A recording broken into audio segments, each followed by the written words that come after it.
నిన్న వంశీని కలవడానికి జగన్ జైలుకెళ్తే వంశీతో సీఐ అన్నాడంట, నేను ఉండేది 1.5 సంవత్సరమే, తర్వాత రిటైర్డ్ అయిపోతానని.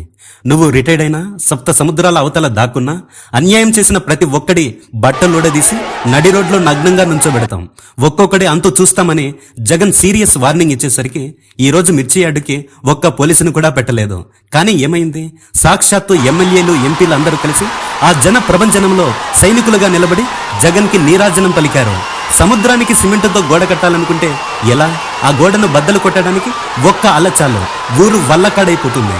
ఆ సీఐకి కూటమికి తెలియనట్టుంది పాపం. ఏదైనా కట్టడానికి సమయం పడుతుంది, కానీ కూలిపోవడానికి క్షణం చాలు. గాలికి ఎగిరే తేనెటీగ కుడితే వాపొస్తుంది. దాన్ని చూసి బలం అనుకుంటే ఎలా?